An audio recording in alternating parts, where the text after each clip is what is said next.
السلام علیکم dear listeners. جی جناب کہیے کیا حال احوال ہیں, کیسے ہیں آپ سب؟ دعا ہے امید ہے آپ سب خیریت سے ہوں گے. الحمدللہ میں بھی خیریت سے ہوں. اور جی جناب ناول کی نیکسٹ ایپیسوڈ لے کر حاضر ہوں. ناول کا نام ہے خواب خواہش اور زندگی. مصنفہ ہیں رابعہ رزاق. قسط نمبر 20. سرمد بخاری کو شمائلہ کے فون پر حیرت تو نہیں ہونی چاہیے تھی, لیکن منیر کمال کی بیہودہ اور بدتمیز گفتگو کے بعد اب شمائلہ کا فون. اس نے ایئرپورٹ پر لاؤنج میں کھڑے کھڑے پہلے فلائٹ ٹائم کا جائزہ لیا اور پھر کال ریسیو کر لی. ہائے جانے من, اس کے لہجے میں سرشاری تھی. دوسری طرف شمائلہ تو بھری بیٹھی تھی.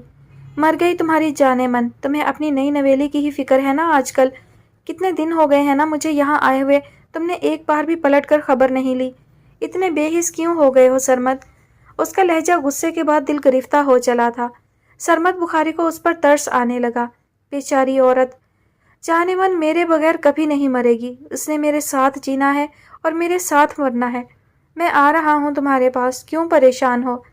پھر مجھے تمہارے اس پالتو کا فون بھی آیا تھا, الٹی سیدھی بکواس کر رہا تھا. تم ٹھیک تو ہو نا؟ میں تو پریشان ہو گیا تھا. پہلی فلائٹ میں سیٹ ریزرو کروائی ہے.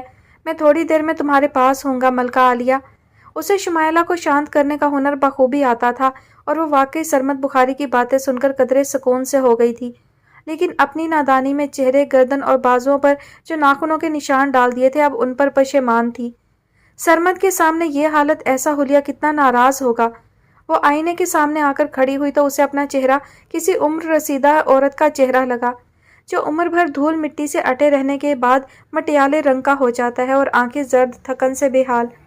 یا اللہ, یہ میں ہوں شمائلہ کمال, ایک حسین با کمال فنکارہ جس کے ابرو کی جنبش پر پورا پورا سٹیج نیلام ہو جاتا تھا, پورے حال کی بولی لگ جایا کرتی تھی. اور آج حال یہ ہے کہ وہ دبی دبی آواز میں گنگنانے لگی, جب بھی چاہا سمیٹوں خود کو, کوئی شے مجھ میں بکھرتی چلی گئی.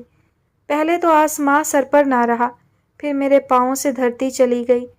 دھیرے دھیرے گنگناتے ہوئے اس کے ہاتھ اپنے ہی خد و خال سے, اپنے ہی بالوں کی الجھنوں سے کھیلنے لگے, جیسے کوئی مجذوب اپنے ہی کسی خیال پر مسکرا دے تو کبھی خود کلامی کا سلسلہ شروع کر دے. لوگ مجذوب سے ڈرتے ہیں, اس کے پاس آتے ہوئے احتیاط کرتے ہیں, بالکل اسی طرح جیسے منیر کمال اب اس کمرے میں رہتے ہوئے محتاط ہو چکا تھا. وہ ابھی بھی اپنے لیے دوسرے روم کی بات کرنے گیا تھا, لیکن مینیجر نے نہ جانے کیا سوچ کر معذرت کی تھی کہ فی الحال کوئی خالی کمرہ دستیاب نہیں, آپ کو انتظار کرنا ہوگا. یہ سب سننے کے بعد واپس اپنے کمرے میں آنا تو مجبوری تھا, لیکن شمائلہ کی ناقابل برداشت حرکتوں کے ساتھ سمجھوتا کرنا کوئی مجبوری نہیں, اس لیے وہ دروازہ کھول کر اندر داخل ہوتے ہی اس پر برس پڑا تھا. تم یہ ناٹک بند کرو گی یا میں خود اس کا علاج ڈھونڈوں؟ سیاہ رنگ کے لباس میں اس کا چہرہ بھی سیاہ رنگ اپنے اندر جذب کیے ہوئے تھا. شمائلہ نے ایک بیزار کن نگاہ اس پر ڈالی اور پھر سے کچھ گنگنانے لگی. بند کرو یہ تماشا اور یہاں سے اب نکلنے کی کرو. تمہیں تو اب اپنی فکر نہیں ہوگی, مگر مجھے جینا ہے. اب وہ اس کے سر پر کھڑا تھا. شمائلہ کمال یکدم جھٹکے سے پلٹی اور پھنکارتے ہوئے لہجے میں بولی, لیکن جب تک تم زندہ رہو گے دوسروں کو اذیت دیتے رہو گے, اس سے بہتر ہے کہ تم مر جاؤ. منیر کمال, بے فکر رہو شہزادی, میرے مرنے سے اب تمہیں کوئی فائدہ نہیں ہونے والا. تمہارا وقت ختم ہو چکا, ڈھل چکا ہے تمہارا شباب. تم اب ایک بوڑھی عورت ہو, آئینے میں اپنی جھریاں بھی دیکھا کرو. پتہ ہے شمائلہ, اب کوئی نہیں آئے گا تمہارے فریب میں, اور نہ ہی تمہارے پاس زندگی کا ملال مٹانے, کیونکہ اب تمہارے پاس کچھ نہیں ہے عورت کے نام پر. جبکہ منیر کو غور سے دیکھو, وہ خود کو آئینے میں اس کے برابر لے آیا. دیکھو غور سے, منیر کمال آج بھی تر و تازہ اور ہینڈسم نظر آ رہا ہے. اس کے پاس ابھی زندگی جینے کے لیے بہت وقت پڑا ہے نا؟ وہ خود کو آئینے میں ستائشی نظروں سے دیکھ رہا تھا. شمائلہ کا ضبط بس اب یہاں تک ہی تھا. وہ مستقل اب اس کی ذات پر حملے کر رہا تھا. اس نے پلٹے بغیر نفرت سے آئینے پر تھوک دیا تھا.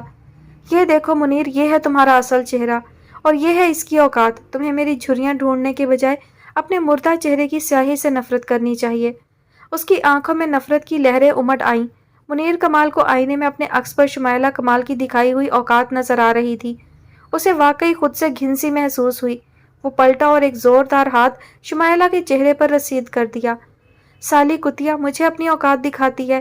تیری قیمت بڑھا کر تجھے ساری دنیا کے سامنے عزت اور نام دینے کے بعد تو مجھے یہ صلہ دے گی تو مجھے آئینہ دکھائے گی. وہ دوسرا حملہ بھی کر بیٹھا تھا. اس سے پہلے کہ شمائلہ جوابی کارروائی کرتی, منیر کمال اس کی گردن دبوچ چکا تھا. تجھے میں زندگی دوں گا تو مجھ پر تھوکے گی نا, مجھے آئینہ دکھائے گی. اس کی زبان مغلظات بکنے لگی اور منہ سے جھاگ اڑ رہا تھا۔ شمائلہ آنکھیں پھاڑے بے بسی سے اس کو دیکھ کر رہ گئی۔ حیرت انگیز طور پر وہ اس وقت مکمل اس کے قابو میں تھی۔ شاید اس کی قوت مدافعت کمزور پڑ چکی تھی یا پھر وہ ذہنی طور پر ایسے کسی حملے کے لیے تیار نہیں تھی، اس لیے وہ اس پر حاوی ہو گیا تھا، ورنہ اس طرح کے حملے میں دونوں کے ہاتھ اور زبان برابر چلا کرتی تھی۔ اس وقت شمائلہ کے حلق سے بمشکل آواز نکلی تھی، منیر چھوڑو مجھے، میرا دم گھٹ رہا ہے۔ میں چاہتا ہوں تیرا دم گھٹ جائے، تیری یاری مجھے اب مہنگی پڑے گی، وہ گرایا۔ شمائلہ نے وحشت زدہ نظروں سے اسے دیکھا اور اس بار سچ مچ اس کے چہرے پر تھوک دیا۔ جا جو کرنا ہے کر لے، اب شمائلہ کو کسی چیز کا خوف نہیں۔ وہ نفرت سے کہتے ہوئے اپنا سر دیوار کے ساتھ پٹکنے لگی، جس کے ساتھ منیر کمال اس کی گردن دبوچے کھڑا تھا۔ اسے لگ رہا تھا اب اس کا دم نکل جائے گا، کیونکہ منیر کمال نے اپنے ہاتھ کی گرفت سخت کرتے ہوئے دوسرے ہاتھ سے اس کے بال جکڑ لیے اور اس کا چہرہ اپنے قریب لاتے ہوئے اس کے ہونٹوں کے قریب بڑی بے رحمی سے دانتوں سے کاٹ ڈالا تھا۔ وہ اذیت کی انتہا پر تو تھی ہی، جسمانی تکلیف کے باعث بالکل ہی بے دم ہو گئی۔ اس کے ہاتھ اور پاؤں نے مزاحمت کرنا چھوڑ دی۔ منیر کمال اس کو مارنا چاہتا تو کوئی مشکل نہیں تھا، کیونکہ اس کی نازک گردن پر اس کے پنجے کی گرفت مضبوط تھی، لیکن منیر کو اس لمحے احساس ہوا تھا کہ اسے مارنے کا کوئی فائدہ نہیں تھا۔ ابھی اس کہانی کا ایک موڑ تو باقی تھا۔ طارق محمود تو مر چکا تھا اور اس کی بیش بہا دولت یقیناً عاشر عباس اور اس کی ماں کے حصے میں ہی تو آنی تھی، سو کیوں وہ گھاٹے کا سودا کرے؟ اس بار اس کا شاطر ذہن نئے زاویوں سے سوچ رہا تھا، نئی بساط پر ان مہروں کے ساتھ نیا کھیل کھیلنا چاہتا تھا۔ ابھی یہ مہرہ کام کا تھا۔ اس کے ہاتھ کی گرفت ڈھیلی پڑ گئی۔ شمائلہ اذیت میں تو تھی، دیوار کے ساتھ بیٹھتی چلی گئی۔ اس کے حواس مختل ہو رہے تھے، سانس لینے میں تکلیف ہو رہی تھی۔ منیر کمال نے اپنا چہرہ صاف کرتے ہوئے ایک گہری سانس خارج کی اور نڈھال سا ہو کر اس کے برابر میں ہی بیٹھ گیا۔ تبھی دروازے پر دستک ہوئی۔ اس نے چونک کر دیکھا، دروازہ لاک نہیں تھا۔ ویٹر تو اس کے یس کہنے پر اندر آ جاتا، مگر دوسری بار بھی کسی نے زور سے دروازہ کھٹکھٹایا تھا۔ وہ گرتے پڑتے قدموں کے ساتھ اٹھا۔ شمائلہ پر نظر پڑی، وہ تقریباً بے ہوش تھی۔ منیر کمال نے جلدی سے اس کو سہارا دے کر بیڈ تک پہنچایا اور دل ہی دل میں گالیاں دیتے ہوئے دروازے کی طرف بڑھ گیا۔ میرا نام ناصر ہمدانی ہے، مجھے آپ سے ضروری بات کرنی ہے۔ آپ باہر آئیں گے یا میں اندر؟ دروازہ کھولنے پر اس اجنبی آدمی نے منیر کمال کی سوالیہ نگاہوں کے استفسار میں اپنا کارڈ دکھاتے ہوئے بڑے متحمل لہجے میں جواب دیا تھا، اور منیر کمال کی نظریں اس کے کارڈ پر جمی رہ گئی تھیں۔ Inspector Nasir Hamdani, special crime branch. Munir Kamal کے چہرے پر ایک ساتھ کئی رنگ آ کر چلے گئے تھے اور ناصر ہمدانی اسے بغور دیکھ رہا تھا۔ اندر آ جائیں۔ صورتحال خاصی گمبھیر ہو گئی تھی۔ تائی جلے پیر کی بلی بنی ادھر سے ادھر گھوم رہی تھی۔ ان کی سمجھ میں نہیں آ رہا تھا یہ کیا ہو رہا تھا گھر میں۔ ایک کے بعد دوسری مصیبت آ رہی تھی، لیکن کسی کو احساس ہی نہیں تھا۔ نعمان کے ابا اسے لینے گئے تھے، اب ان کی خبر بھی کہیں سے نہیں مل رہی تھی۔ رات آنکھوں میں کٹی تھی، اب ان کا ضبط جواب دے گیا تھا۔ انہوں نے فہیم شاہ کے کمرے کا دروازہ زور زور سے بجایا اور اندر داخل ہو گئیں۔ چاچی کپڑے سمیٹ رہی تھی استری کے بعد، البتہ فہیم شاہ اپنے بستر پر پڑے تھے، ہڑبڑا کر اٹھ بیٹھے۔ خیر تو ہے؟ خیر ہی تو نہیں ہے، تم لوگ تو ارد گرد کی خبر لیتے نہیں ہو، یوں کمرہ بند کر کے چھپ کر بیٹھے ہو جیسے قیامت آنے والی ہو۔ لیکن اب اس سے بڑی قیامت کیا ہوگی؟ حسب عادت خود ہی سوال خود ہی جواب۔ ان دونوں میاں بیوی کے چہرے پر بیزاریت کی لکیریں نمودار ہوئیں۔ چاچی نے کام روک کر بغور ان کا جائزہ لیا، کافی پریشان لگ رہی تھیں۔ آپ بیٹھیں تو کیا کھڑے کھڑے ساری باتیں کر لیں گی؟ چاچی نے کرسی سے دھلے کپڑے اٹھا کر انہیں بیٹھنے کا اشارہ کیا۔ کیا بتاؤں تم لوگوں کو، گھر میں دلچسپی لو تو پتہ چلے نا۔ سفیر کے ابا نعمان کو چھڑانے گئے تھے، ابھی تک خود بھی گھر نہیں لوٹے۔ ارے میری پوری رات آنکھوں میں کٹ گئی، تم لوگوں کو کوئی احساس ہی نہیں۔ کس کی ٹوپی کس کے سر، حسب عادت بات کر رہی تھی۔ آپ بتائیں تو صحیح، بھائی جان گھر پر نہیں ہیں؟ بھلا مجھے تو الہام ہونے سے رہا۔ فہیم شاہ بھی پریشانی کے عالم میں ان پر برس پڑے۔ گھر کے معاملات میں دلچسپی نہ لینے کا الزام اپنی جگہ، مگر بھائی کے لیے پریشان ہونا تو فطری عمل تھا۔ مجھے پوری بات بتائیں۔ وہ ان کے پاس چلے آئے۔ تائی کو اس وقت سہارا ہی تو چاہیے تھا۔ پہلے آنکھوں میں پانی امڑ آیا، پھر آواز بھر آ گئی۔ چاچی بھی اپنے سارے کام چھوڑ کر ان کے پاس آ گئیں۔ آپ کو پتا تو ہے بھائی صاحب کا، انہیں جہاں رات گزارنے کا دل کرتا ہے رک جاتے ہیں۔ آپ نے عالیہ کو فون کیا؟ ہو سکتا ہے اس کے پاس رک گئے ہوں۔ ارے اب کی بار تو وہ مجھ سے لڑ کر گئے ہیں، پتہ نہیں کیوں برے برے خیالات آ رہے ہیں۔ بہت غصے میں تھے، اور پھر مجھے نعمان کی بھی کوئی خبر نہیں۔ ان کے آنسوؤں میں شدت آ گئی تھی۔ اچھا آپ رونا تو بند کریں، میں پتہ کرتا ہوں۔ غصہ ہوگا آپ پر، اس لیے کہیں چھپ گئے ہوں گے۔ فہیم شاہ نے انہیں طفل تسلی دی۔ تائی نے دوپٹہ چہرے پر رکھ لیا، چاچی نے ان کے کندھے پر ہاتھ رکھ دیا۔ آپ تو ایسے رو رہی ہیں جیسے پہلی بار وہ اس طرح گھر سے غائب ہوئے ہیں۔ بس کریں، ابھی آ جائیں گے۔ چلیں اٹھے، منہ ہاتھ دھو کر اپنی حالت ٹھیک کریں، بلکہ ایسا کریں سفیر کو فون کر لیں، آپ کو تسلی ہو جائے گی۔ صبح ہی صبح تائی کو سنبھالنے والا مشکل کام بھی چاچی کو کرنا پڑا تھا۔ انہیں یقین تھا آج کا پورا دن اسی دل جوئی میں گزرے گا، کام بھی کرنے پڑیں گے اور خدمت بھی۔ یہ سوچتے ہوئے چاچی کو شدت سے چائے کی طلب ہو رہی تھی۔ فہیم شاہ بھی اٹھ کر باتھ روم چلے گئے تھے۔ یہ بھائی بھی بھائی نہیں ناسور تھا، جب سے زندگی میں آیا تھا زندگی سولی پر ٹنگی ہوئی تھی۔ تائی کی طرح ان کی چھٹی حص بھی کہہ رہی تھی کہ کوئی نیا ستم ایک بار پھر ان کا منتظر ہے۔ میرا نام عظیم شاہ ہے، مجھے ابھی تھوڑی دیر پہلے کراچی کی اس حوالات میں منتقل کیا گیا ہے۔ میری اپنی غفلت اور بے وقوفی ہی تھی جو میں حیدرآباد پولیس کے ہاتھ لگا، ورنہ میں تو پولیس والوں کے درمیان رہ کر… پولیس کی بات چھوڑیں، کوئی اور بات کرتے ہیں۔ اب حوالات کے باہر بھی پولیس والے اور میرے اندر بھی۔ لیکن آپ لوگوں کو حیرت ہو رہی ہوگی کہ میں آپ کو کیوں مخاطب کر رہا ہوں۔ شاید میں اپنی صفائی پیش کرنا چاہ رہا ہوں، شاید میں خود کو بے گناہ ثابت کرنا چاہتا ہوں، یا پھر آپ لوگوں کی ہمدردی حاصل کرنا چاہتا ہوں۔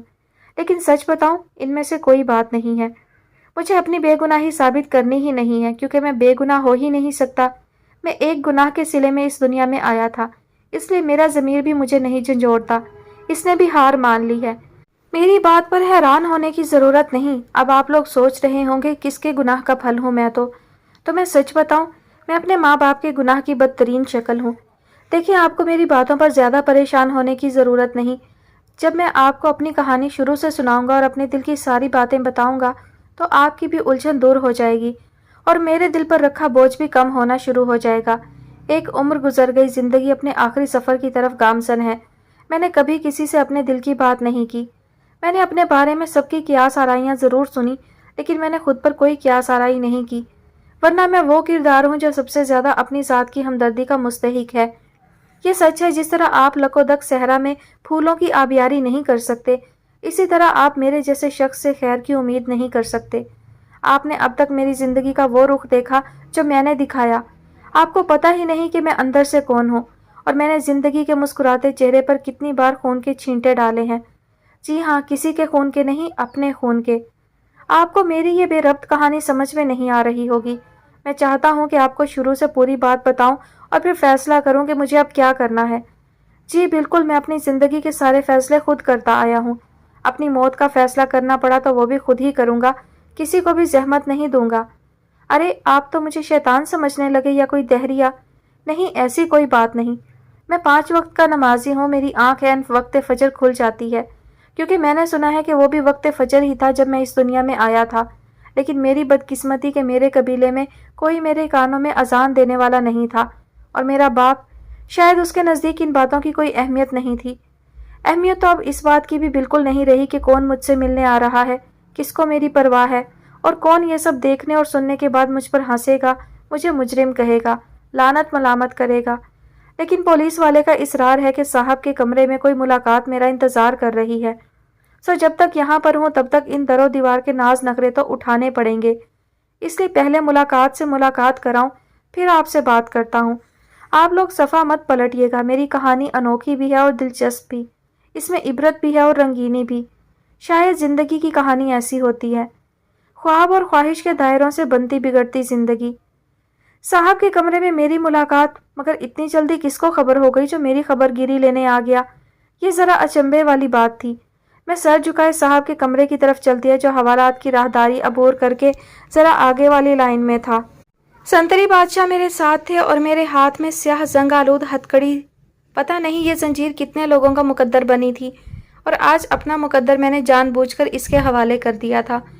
یہ کوئی حیران ہونے کی بات نہیں، ہر مسافر کو اپنی منزل کا پتہ ہوتا ہے اور وہ جلد از جلد اس تک پہنچنا چاہتا ہے۔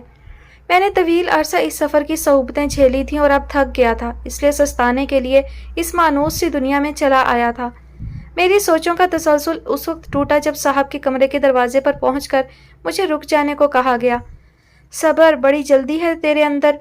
شاید وہ پہلے اپنے صاحب کی پرائیویسی کا دھیان کرنا چاہتا تھا، سو اس نے مجھے دروازے پر ذرا سا روک کر اندر جھانک کر دیکھا اور پھر پلٹ کر مجھے اندر آنے کا اشارہ کیا۔ پولیس والوں کی مخصوص وضاقتہ سے ہٹ کر میری آنکھوں کے سامنے خاصی پروقار اور باروب شخصیت براجمان تھی، اور جو میرا ملاقاتی تھا اس کے سامنے والی کرسی پر تھا۔ اس لیے اس کی پشت اور بالوں سے ڈھکے سر کے علاوہ میرے سامنے کچھ نہیں تھا۔ تو عظیم شاہ تم ہو، شجاع یہ ہے تمہارا مجرم، اور تمہاری فرشتہ صفت پھوپھی کی زندگی میں مشکلوں کے پہاڑ کھڑے کرنے والا شخص۔ وہ شاید ڈی ایس پی تھا جس روایتی کڑوے لہجے میں میرا تعارف کروایا، مگر میں لفظ شجاع پر گڑ کر رہ گیا۔ مجھے اس وقت سفیر سے ملنے کی توقع تو تھی، فہیم بھی آ سکتا تھا اور میرا کوئی داماد بھی، لیکن راحت بیگم کا بھتیجا اتنی جلدی مجھ سے ملنے آ گیا تھا۔ مجھے خود کو سنبھالنے میں دقت سی ہوئی، لیکن اس کے باوجود میری گردن کا تنتنا اور کمر کی کمان کم نہ ہو، میں بددستور سر اونچا کیے اسے دیکھ رہا تھا، اور وہ مجھے۔ اس کی آنکھوں میں کوئی تاثر نہیں تھا، نہ غصہ، نہ نفرت، اور نہ گئے وقت کا حساب کتاب۔ وہ بس چپ چاپ مجھے دیکھ رہا تھا اور میں اسے۔ کئی لمحے سناٹے کی دیوار کو توڑتے گزر گئے۔ ڈی ایس پی دونوں کی طرف سے کسی رد عمل کا منتظر تھا۔ میں نے اپنے بڑے پن کا ثبوت دیا، اپنی ٹھٹائی کو سلام کرتے ہوئے شجاع کو مخاطب کیا۔ تمہارا کیا خیال ہے؟ تمہاری پھوپھی کے اغوا کا ذمہ دار میں ہوں تو یہ تمہاری بھول ہے، میں نے ایسا کچھ نہیں کیا۔ میرا خیال ہے آپ نے صرف میری پھوپھی کو ہی اغوا نہیں کروایا بلکہ اپنے بھائی اور صوفیہ کے بابا کی جان بھی لی ہے، اور اب میں کورٹ میں اس کو ثابت کر کے رہوں گا۔ وہ گہرے اور ٹھنڈے لہجے میں بولا تو میرے چہرے پر مسکراہٹ سی آ گئی۔ میرے سامنے کل کا بچہ تھا، میں اس لفاظی سے کہاں متاثر ہونے والا تھا، اور نہ ہی میں اس کی باتوں پر کوئی ایسا تاثر دینے والا جو میری زندگی کی پوشیدہ سچائیوں سے نقاب اتارنے والا ہوتا۔ برخوردار تم شدید قسم کی غلط فہمی کا شکار ہو، کیونکہ میں اس وقت ایک ملزم کی حیثیت سے تم سے مل رہا ہوں، اور جب تک یہ الزام جھوٹا ثابت نہیں ہو جاتا میں تم سے کچھ نہیں کہوں گا۔ میں تو خود راحت، جسٹ شٹ اپ، اپنی آلودہ زبان سے ان کا نام بھی نہ لینا۔ میں سب جانتا ہوں، آپ ان کو اپنے ہاتھوں کا پپٹ بنانا چاہتے تھے۔ جب انہوں نے آپ کا ساتھ نہیں دیا تو آپ نے وہ کیا جو آپ سا بد فطرت آدمی ہی کر سکتا ہے۔ شجاع کے لہجے میں کاٹ ہی کاٹ تھی اور مجھے اس رد عمل کی پوری توقع تھی۔ ارے تم بکواس بند کرو، ابھی کچھ ثابت نہیں ہوا۔ جب میرا جرم اور اس کا ثبوت تمہاری آنکھوں کے سامنے آ جائے تو مجھ سے بات کرنا۔ میرے منہ سے ایک بار پھر جھاگ اڑنے لگی تھی۔ شدید غصے اور تناؤ کی کیفیت میں میری حالت عجیب ہو جاتی تھی۔ کنپٹیاں سلگنے لگتی، آنکھوں کی سفیدی سرخ ڈوروں سے بھر جاتی، اور میرے ذہن میں گویا جھکڑ سے چلنے لگتے۔ میرا بس نہ چلتا اس حالت میں خود کو کاٹ ڈالوں، اور جوانی میں ایسے بہت سے زخم میں نے اپنے جسم کو دیے تھے، لیکن اب ذرا قوت برداشت اور مصلحت کا ساتھ مجھے محفوظ رکھتا تھا۔ ڈی ایس پی نے دیکھا ماحول کشیدہ ہونے لگا ہے اور بے مقصد گفتگو سے اس کی تفتیش کو کوئی فائدہ نہیں پہنچنے والا، تو اس نے سنتری کو اشارہ کیا مجھے لے جانے کا، اور خود اٹھ کر شجاع کے پاس آ گیا۔ کیوں اب اپنی جان چلاتے ہو؟ جرم کرنے والا ثبوتوں کے نشان مٹانے کی کوشش تو کر سکتا ہے، مگر اپنے اعمال نہیں چھپا سکتا۔ فکر نہیں کرو، یہ شخص اپنے ایک ایک جرم کا اعتراف کرے گا، اور اس نے جو شرافت کا بحروب بھر رکھا ہے نا، اب اسے اتارنا ہمارا کام ہے۔ وہ پولیس افسر اسے تسلی دے رہا تھا اور مجھے کھا جانے والی نظروں سے دیکھ رہا تھا، کیونکہ میرے چہرے کا اطمینان تھا ہی قابل دید۔ سنتری نے مجھے آگے دھکیلا، ہتھ کڑی کی آواز ابھری۔ وہ دونوں میری طرف متوجہ نہیں تھے۔ میں نے اپنی رعونت اور تکبر دروازے پر اتارا اور واپس اس کوٹھڑی میں آ گیا جہاں سیلن اور گندگی نے عجیب سا تعفن پھیلا رکھا تھا۔ بظاہر گندگی اور تعفن والی کوئی چیز نظر نہیں آ رہی تھی، لیکن یہ میں جانتا تھا، جو یہاں آتا ہوگا وہ اپنے سیاہ اعمال کا تعفن سانسوں کے ذریعے ضرور خارج کرتا ہوگا، وہی جو اس وقت اس سلاخ زدہ کوٹھڑی میں رچی ہوئی تھی۔ لیکن میں یہ نہیں کہوں گا اس ماحول میں میرا دم گھٹ رہا ہے یا مجھے اپنے گھر کا بستر شاہی یاد آ رہا ہے۔ ایسا بالکل نہیں تھا۔ میں نے کہا نا، منزل کوئی بھی ہو سفر کی تکان سے آزاد کر دیتی ہے۔ میں دیوار کے ساتھ ٹیک لگا کر بیٹھ گیا اور میں نے سر گھٹنے پر رکھا تو میرے کانوں میں ایک نوزائیدہ آواز جو شاید اس کا اپنے غلاف سے باہر نکل آنے پر احتجاج تھا گونجنے لگی۔ میں نے لفظ نوزائیدہ بچہ نہیں کہا، آپ کو حیرت ہوئی ہوگی۔ دراصل بچہ تو ماں باپ کا ہوتا ہے، لیکن میں تو بس ایک عورت کے بطن سے پیدا ہو گیا تھا جو نہ کسی کی بیوی تھی اور نہ ہی کسی عزت دار گھرانے کی عورت۔ وہ تو بس ایک جنس اور میں اس کی جنس۔ اس عورت کا تعلق خانہ بدوشوں کی ایک مفلوق الحال بستی سے تھا۔ موسموں کی شدتوں کے ساتھ ٹھکانہ بدلنے والا یہ قبیلہ اپنے وجود سے لے کر اب تک سفر میں تھا۔ اس بار شاید اس کا پڑاؤ کسی سرحدی گاؤں میں تھا یا پھر پنجاب کا کوئی نواحی دیہات۔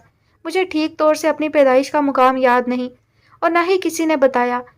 خیر، وہ عورت جس کے ساتھ میں پیدائش سے لے کر عمر کے 12ویں سال تک رہا، وہ اس قبیلے کی سب سے خوبصورت، الڑ اور شوخ حسینہ کے طور پر مشہور تھی۔ بڑا سا آتشی رنگ کا چولا اپنے اوپر چڑھائے اپنے سنگھار کے ہر گن سے آشنا تھی۔ وہ کس کی اولاد تھی، اس کا اصل والی وارث کون تھا، یہ تو مجھے یاد نہیں، لیکن مجھے یہ بتایا گیا تھا ایک شہری آدمی نے اسے 1 ہفتے کے لیے اپنی خدمت کے لیے منتخب کیا اور معاوضے کے طور پر کچھ رقم اور میرا وجود اسے تھما دیا تھا۔ گویا جبر کی اولاد تھا میں، یا پھر عیاشی کا ثمر۔ میں نے یہ بھی سنا ہے کہ اس قبیلے کی بڑی بوڑھیوں نے مجھے پیدا کرنے والی عورت کا جینا حرام کر دیا تھا، اور جب اس کے اندر غیر معمولی تبدیلی رونما ہونے لگی، میرے وجود کے آثار اس کے جسم کے نشیب و فراز سے جھلکنے لگے، تو ایک طوفانی بارش کی قیامت رات کو دائی نما عورت نے اپنی عمر بھر کی حکمت کا نچوڑ شہزادی کو پلا دیا تھا۔ جی ہاں، اب مجھے یاد آیا، اس عورت کو سب شہزادی کہتے تھے۔ او ہاں، تو میں بتا رہا تھا کہ نہ صرف پلایا گیا بلکہ اس کی کمر، پیٹ اور ٹانگوں کے اوپری حصوں پر لاتوں مکوں کی شدید ضربیں لگائی گئیں، مگر شہزادی بھی کمال عورت تھی، سب سہ گئی، اور اس غلاف میں کوئی سوراخ نہیں ہونے دیا جس میں اس نے مجھے چھپا رکھا تھا۔ کرمو جلی بے مراد بدذات، تجھے سمجھایا بھی تھا کوئی دم چھلا ساتھ نہ لے کر آنا، اوپر سے ایسی سخت جان ہے کہ کتیا بھی کیا ہوگی ذرا جو کچھ اثر ہو۔ یہ وہ باتیں جو مجھے شاید کسی نے بتائی نہیں تھی، میرے دنیا میں آنے سے پہلے ہی میرے کانوں میں پڑنے لگی تھی، یا پھر ایسے موقع پر عورتیں اور مرد ایسی ہی باتیں کرتے ہیں۔ ارے بدذات، اپنے آپ کو کسی قابل نہیں چھوڑا تو نے، کون تجھے بیاہے گا اور کون تیری ہوس پوری کرے گا؟ کوئی مرد بھلا یہ برداشت کرے گا کہ تو نے کسی اور کا بچہ جنا ہے؟ لعنت ہے تیری جوانی پہ۔ پتہ نہیں ان عورتوں کا اصل مقصد کیا تھا اور وہ دائی کیوں اپنے مقصد میں کامیاب نہیں ہو سکی۔ بہرحال جو بھی ہوا تھا برا ہوا تھا۔ شہزادی اس رات بھی سہ گئی اور آنے والے کتنے دنوں میں بھی سہتی رہی۔ سب اس سے پوچھتے تھے، پھٹکار بھیجتے تھے، غصہ کرتے تھے، مگر وہ ٹس سے مس نہ ہوتی تھی۔ اس یار کا عطا پتہ بھی لیا ہے تو نے؟ کیا کرے گی اس عذاب کو؟ پالے گی کہاں، سنبھالے گی؟ وہ چولہے سے نکلنے والے دھوئیں کے مرغولوں میں منہ دیے بیٹھی رہتی، نہ وہ جواب دیتی نہ ہی اثر لیتی۔ وہ مٹکے سر پر رکھ کر دور سے پانی بھر کر لانے والی شہزادی اللہ جانے اتنی سخت جان کیوں تھی؟ شاید یہ بے نیازی اس کی فطرت کا خاصہ تھی، یا پھر وہ میری وجہ سے اتنی مضبوط ہو گئی تھی۔ خانہ بدوشوں کے خیموں میں زندگی کس ڈگر پر گزرتی ہے، ان کو کون کون سی نعمتوں کی فراوانی ہوتی ہے، اس کا اندازہ تو کوئی بھی ذی شعور کر سکتا ہے۔ میں آج بھی ان خیموں کی سیاہ بھیانک سرد راتیں نہیں بھلا سکتا، لیکن شہزادی نے انہی بھیانک راتوں کو شدید تکلیف اور کرب میں گزار کر جب مجھے جنم دیا تو عورتوں اور مردوں نے انگلیاں دانتوں میں داب لیں۔ میں نے سنا ہے میں بہت خوبصورت اور صحت مند پیدا ہوا تھا۔ میری صحت مندی کے باعث شہزادی کو 3 دن تخلیق کے کرب سے گزرنا پڑا تھا۔ کھردرے بان کی چارپائی نے اس کی پشت پر زخم بنا دیے تھے۔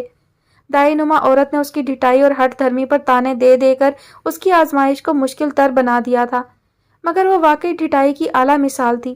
سب کی اس پل صراط سے گزر گئی، وہ بھی ایک انجان شخص کی اولاد کے لیے۔ اللہ جانے وہ انجان شخص اسے کیا دے کر گیا تھا اور کیا دینے والا تھا، یہ تو کوئی نہ جان سکا، شاید میں بھی نہیں، لیکن یہ سچ ہے کہ شہزادی نے میری پیدائش کے بعد اپنے شب و روز صرف میرے لیے وقف کر دیے۔ اس کا سونا، جاگنا، کھانا پینا کچھ بھی میری ذات کے دائرے سے الگ نہیں تھا۔ ظاہر ہے شہزادی کا ٹھکانہ جس جھونپڑی میں تھا اسی میں مجھے بھی پلنا اور بڑے ہونا تھا، اور وہاں پر شہزادی کے علاوہ ایک بوڑھی عورت بھی رہتی تھی جس کی شکل بڑی حد تک شہزادی سے ملتی تھی، مگر مزاج کسی بھی حد تک نہیں ملتے تھے۔ دونوں ہر وقت ایک دوسرے سے خائف رہتی اور ایک بولتی بکتی جھکتی رہتی، جبکہ دوسری کبھی بڑبڑانے لگتی اور کبھی جلتے چولہے پر پانی کا بھرا گلاس پھینک کر سارے آنگن میں دھوئیں کے بادل بھر کر کسی دوسرے کونے میں جا بیٹھتی۔ یہ تھا وہ میرا ابتدائی ماحول جس میں میری پرورش ہوئی، جہاں شہزادی کے علاوہ میرا کوئی خیر خواہ نہیں تھا، اور نہ میں کسی کا منظور نظر بن سکا، شہزادی کا ناجائز بیٹا ہونے کی وجہ سے۔ خانہ بدوشوں کی اس بستی میں جہاں زندگی کی گاڑی کھینچنا مشکل ہو، وہاں مجھ جیسے بچوں کی تربیت تو دور کی بات، انہیں زندہ رہنے کا حق دے دیا جائے وہی کافی ہوتا ہے۔ سو میں اس احسان تلے دب کر کدو کی بیل کی طرح بس بڑا ہونے لگا۔ شہزادی کچھ نہ کچھ کر کے میرے کھانے پینے کا بندوبست اچھی طرح کر دیتی تھی۔ بکری کا خالص دودھ، بٹیر کا گوشت اور بھنے ہوئے مشرومز میری پسندیدہ غذا بن چکے تھے، کیونکہ شہزادی کے پاس ان تینوں چیزوں کے حصول کے لیے اپنا خاص ہنر موجود تھا۔ میں شاید 4 سال کا تھا جب میں نے اسے بٹیر کا شکار کرتے دیکھا، اور مشرومز کا حصول تو کوئی مسئلہ نہیں تھا۔ جن دنوں یہ قبیلہ پہاڑوں سے اتر کر وادی میں پناہ لیتا، مشرومز وافر مقدار میں دستیاب ہو جاتے، اور شہزادی ان کو دیسی طریقے سے محفوظ بھی کر لیتی۔ ایک تو ویسے بھی صحت مند پیدا ہوا تھا، اوپر سے اس طرح کی خوراک میں اس بستی کے سارے مفلوق الحال بچوں سے الگ ہی نظر آتا۔ مجھے شہزادی کہیں بھی ساتھ لے کر جاتی تو پہلے تو سب اسے عجیب و غریب نظروں سے گھورنے لگتے، اور پھر سوالات ایسے کہ جن سے ان کے چہرے پر تناؤ کی واضح کیفیت نظر آنے لگتی۔ اس وقت تو میں اپنی نادان عمر کے باعث ان کو سمجھ نہیں پایا، لیکن جب بڑا ہوا تو اندازہ ہوا کہ اس عورت نے مجھے زندہ رہنے کا حق دے کر خود اپنے آپ سے زندگی کا حق چھین لیا تھا۔ میں بڑا ہو رہا تھا اور ساتھ ساتھ میرے سوالات بھی۔ ایک دن تو میں بھی اس سے پوچھ بیٹھا، باجی یہ یار کیا ہوتا ہے؟ میرا سوال اتنا مشکل نہیں عجیب ضرور تھا جب ہی اس نے جھڑک کر کہا، تو چپ کر، تیرے مطلب کی بات نہیں۔ اس نے مجھے غصے سے دیکھا اور میں مزید خائف ہو گیا۔ یقیناً یہ کوئی ایسی بات ضرور تھی جو شہزادی کو سخت ناپسند تھی۔ میں نے پہلی بار ان سب عورتوں اور مردوں کے بارے میں اپنے دل میں نفرت اور غصے کے شدید تاثرات ابھرتے محسوس کیے جو شہزادی کو اس لفظ کے ساتھ تکلیف دیتے تھے۔ میں اسے ماں کبھی نہیں کہہ سکا، بلکہ میری محرومی اور بد نصیبی کہ میں کسی کو بھی اس کے اصل رشتے کی حرمت اور تقدس کے ساتھ نہیں پکار سکا۔ شاید میری تربیت کا قصور تھا یا اس ماحول کا جہاں سب رشتے اپنی اپنی پہچان سے محروم تھے۔ کوئی اگر کسی کا چاچا تھا تو وہ اسے گالیاں دے رہا ہوتا، اور کوئی کسی کی خالہ تو شرم و حیا سے بے نیاز نہ جانے کیسی کیسی باتیں ہو رہی ہوتی۔ میں ان دنوں 5 یا 6 کا ہوں گا جب میں نے شہزادی کی ماں کو ایک پتھر کی اوٹ میں نہاتے دیکھا تو میرا تجسس مجھے وہیں ٹھہرنے پر مجبور کر گیا۔ اسے شاید بہت دنوں بعد پانی اور صابن میسر آیا تھا اور وہ خوب مل مل کر نہا رہی تھی۔ میں اس کے شہزادی کے بعد کے فطری تضاد پر ایک نئے زاویے سے سوچتے ہوئے جب کچھ دیر اور وہاں رکا رہا تو میری حالت عجیب سی ہونے لگی۔ مجھے لگا جیسے میں کسی دیوار سے چپک گیا ہوں۔ پتہ نہیں مجھے کیا ہوا تھا، بہرحال جب میں وہاں سے ہٹ کر اپنی جھونپڑی کی طرف آنے لگا تو چند قدم چلنے کے بعد مجھے اپنی ہی بستی کے ایک آدمی نے جکڑ لیا۔ وہ خاصی بڑی عمر کا آدمی تھا۔ اس نے مجھے پل بھر کے لیے اپنی باہوں میں دبوچا، اپنے اندر پوری طاقت سے بھینچا، پھر مجھے خود سے الگ کر دیا۔ میں مضبوط ساخت کا بچہ تھا، اس کے اس عمل پر میں نے تکلیف تو محسوس کی، مگر کوئی نیا احساس بھی تھا جو مجھے اس آدمی کے قریب ہونے پر مجبور کر گیا۔ اس کے بعد وہ مجھے اپنی جھونپڑی میں لے گیا۔ اس نے ڈھیلی ڈھالی سی شلوار قمیض پہنی ہوئی تھی اور میں نے بھی۔ پھر شاید اس نے قمیض اتاری۔ تجھے گرمی نہیں لگ رہی؟ اتار دے ان کو، چل آ نہاتے ہیں۔ اس نے مجھے شاید کچھ کھانے کو دیا تھا یا پینے کو، اب تو یاد نہیں، لیکن میں مسمرائی سا ہو کر اسے دیکھے جا رہا تھا۔ آج سے پہلے یہ آدمی مجھے اتنا برا نہیں لگا تھا۔ میں خوفزدہ بھی تھا اور رونا بھی چاہتا تھا، لیکن اس کی سرخ نگاہیں مجھ پر ایسے جمی تھی جیسے کوئی وحشی درندہ اپنے شکار کی تاک میں بیٹھا ہوتا ہے اور وہ کئی دن کا بھوکا بھی ہوتا ہے۔ چاچا، باجی مارے گی، میں بیبے کے ساتھ آیا تھا، جاؤں؟ میں اس کے گرم جسم کی حدت سے گھبرا کر منمنایا۔ ارے نہیں مارے گی، بیبے کے ساتھ میں بھی آیا تھا، لیکن خیر چل چھوڑ، تو کس لیے ڈر رہا؟ بہادر بن، شہزادی مارے تو میرے پاس آ جانا۔ اس نے ایک آنکھ دبا کر میری گردن پر ہاتھ پھیرتے ہوئے کہا تو یکدم میں اس کی گرفت سے نکل کر بھاگا۔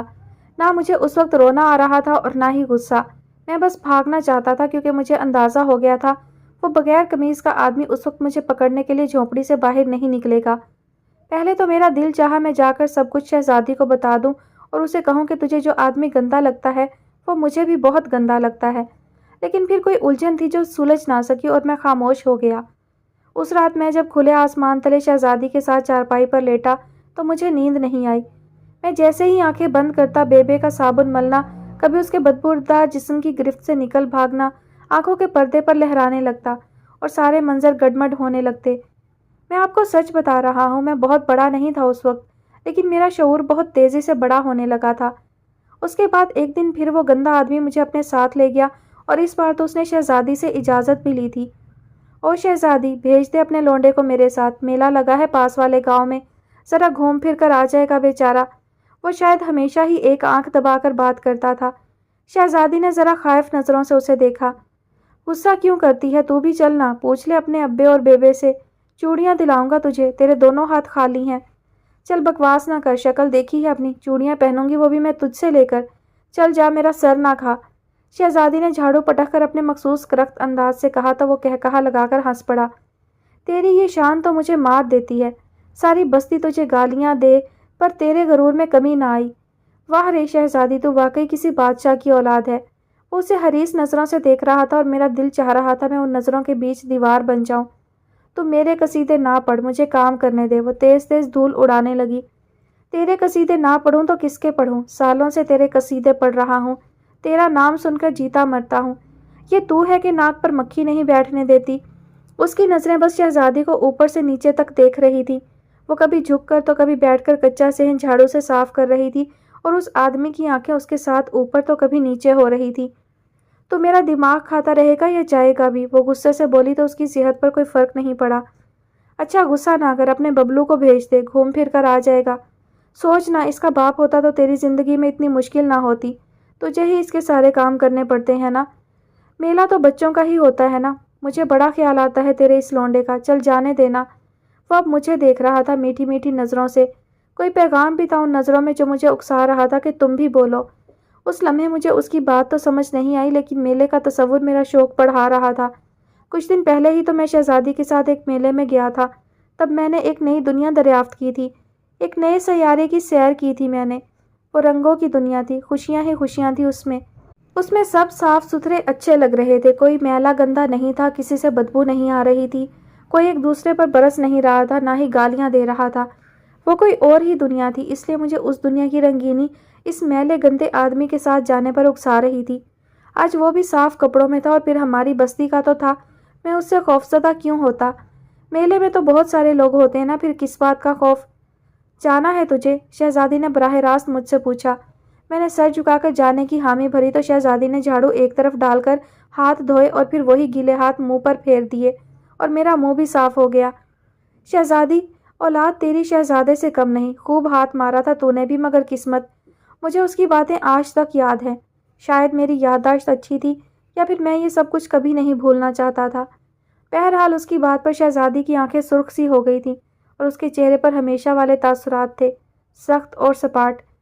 پتہ نہیں یہ سب لوگ میرے باپ کا کیوں پوچھتے تھے؟ بستی میں بھی بہت سارے باپ تھے، لیکن کوئی مارتا تھا، کوئی گالیاں دیتا تھا، کوئی نشہ کرتا تھا، کسی کی ٹانگ ٹوٹی ہوئی تھی۔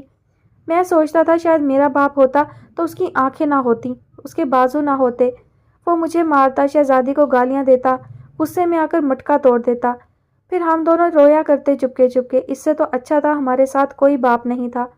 اس دن مجھے شہزادی نے اس آدمی کے ساتھ میلے میں بھیج دیا۔ میلے کی وہی دنیا تھی، رنگ برنگی، پورا دن خوب موج مستی میں گزرا۔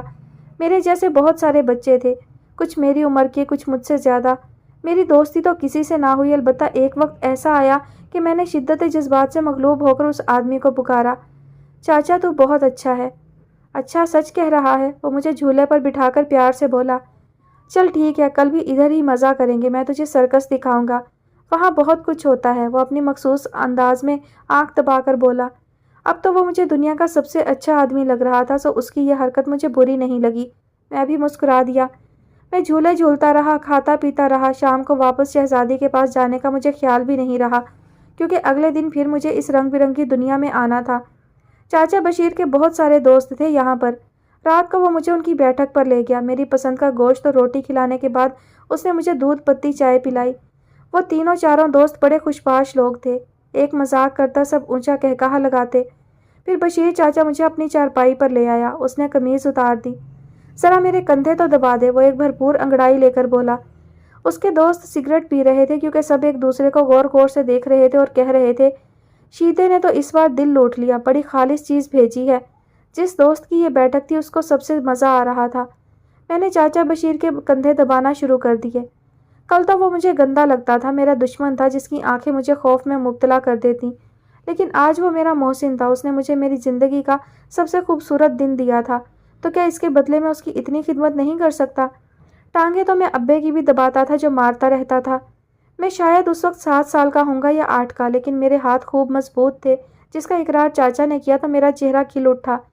پھر تو میں نے اس کی مالش شروع کر دی، کندھے، پشت، بازو، پیٹھ، ٹانگیں۔ وہ میرے سامنے مست پڑا تھا اور میں اس کی خدمت کر رہا تھا۔ وہ جو کہتا گیا میں کرتا گیا۔